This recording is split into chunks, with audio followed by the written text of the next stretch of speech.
And with the exception of the start, how much did you like what you saw for the last three quarters?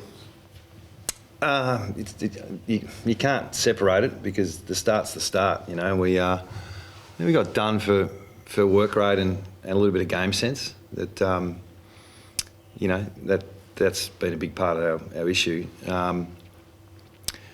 And the contest early on, on the back of the work rate, just had more numbers to each situation. So, but after quarter time, I thought the game was probably even for the rest of the day. We had momentum, they did, and it was a normal feel. So, for that, we'll take positive. But the start, the ability to concede field position like we did again was something we've got to get better at to be competitive. So. And after quarter time, I thought we were. And then the last quarter was probably our best quarter for a while with our intensity and pressure and supply. So, and Adelaide stood up really well in the last 10 minutes when they felt a bit of heat. They got a bit of heat coming, and then they finished the game off. But so small wins today, but still not where we want to be. Was it nice to at least take a couple of quarters off the Crows? I think you'd only won 7 quarters before this one, and you got the third and fourth of them at least. Yes, of course. Yeah, I'm just trying to be balanced with this because we had some small wins today, but we're still a long way off. So, we're going to keep looking for that growth, keep looking for the players to improve, and keep working on our game sense, in particular starts as well. Yeah, but that probably proved to be the difference in the end, in the 5 goals to nothing in the first, and then that was the end margin, more or less.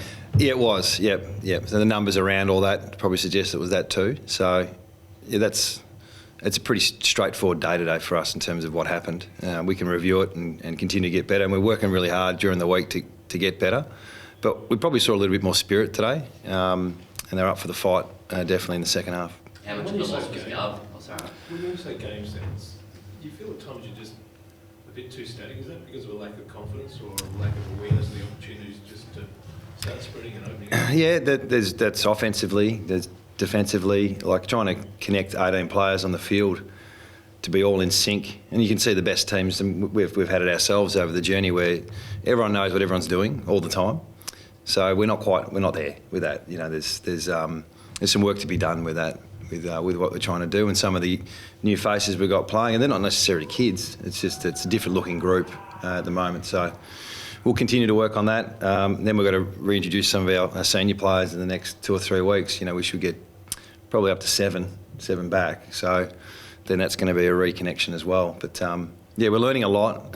It's bloody tough at the moment. It's tough for the club and the players and our supporters, and we understand the frustration. But we're seeing some glimpses of growth during the week, and we get rewarded a tiny bit today, but not good enough.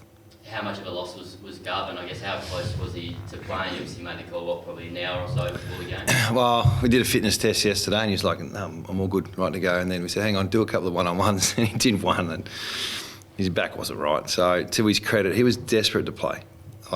He was really keen to play, and like a lot of our leaders, they're doing and saying and acting the right way off-field. It's just unfortunately he couldn't get up to play, so he should be fine. We've got to buy now, so he'll be fine. He'll come back and he'll be good for Geelong. How much of a loss was he in terms of, I guess, Tex Walker got on top, Fogarty just sort of you had to scramble a bit, didn't you, in the back six? You tried, I think, Edwards early on with Tex, and then moved Brass onto him for a bit as well.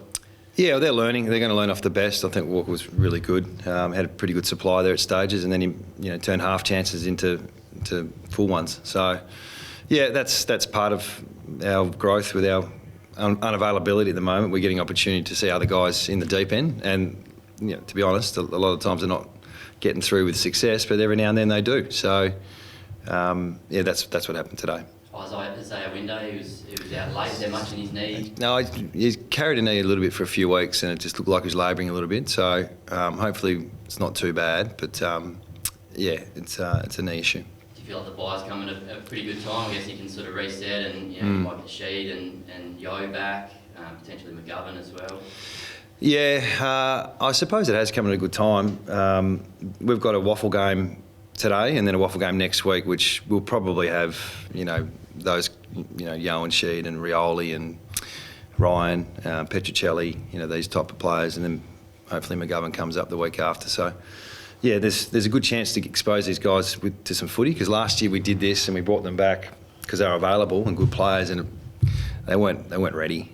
We didn't have much of a choice, and this year we've taken our time a little bit more. You avoided the AFL record of 50+ point losses, but unfortunately you equalled the club record losses. Did I? Much Did we? into that, or? Not. I mean, you don't want that. It's just the way it's where it is at the moment. So we need to own it. We're not making excuses. So that's really disappointing. But that's not particularly concerning me right now. There's little things we've got to do to get that right. So that's just where we're at. Jai Culley's first road trip as an Eagle. How's he settling in? So it's pretty good. Yeah, he's never been to Adelaide or Adelaide Oval. Or Perth. Or Perth, or that'll be his next part. So he trained with the guys yesterday, and he'll slot in with our midfield group, and he'll play waffle, and he might get some exposure the back half of the year. Does that sort of lift the spirits of the group, having someone new, and he seems pretty, probably doesn't even know that much about the Eagles sort of coming. No, look, the spirit and the energy with the group is positive. The leaders are doing their best to keep everyone in the right place they need to improve. And I think he felt that straight away when he came in yesterday. So, that'll hopefully carry on to getting us back on the competitive success list at the moment. Having new additions, and we'll get to the draft and all those type of things in the next 12 months. Hopefully we'll see the wheel turn. You obviously let that one spot open. Is that a sign that you might bring Cole back off the inactive? Or? Yeah, we're still hopeful that Cole, Joyce as well, is coming back from syndesmosis. So a lot of these guys got severe injuries in January, Feb, and it gives them purpose. So we're not giving up on them for this season. So hopefully maybe the back end, they might get a couple of games in, but we'll see how we go. But there's a spot there. I saw Hoff sort of do warm-ups with the midfield group. Was there a chance of injecting him into the midfield? It seemed like we played wing. Played wing the whole day. So. In terms like inside, sorry. Oh, inside. Yeah. Oh, look. I thought our mids actually battled pretty well. We had an extra mid in the side as well with Clark and West playing midfield minutes as well. So we probably had an oversupply, and they all can't get on ball. But Hoff played on the wing for the first time ever this week, so that was a good exposure. But yep, down the track he might get a going ball.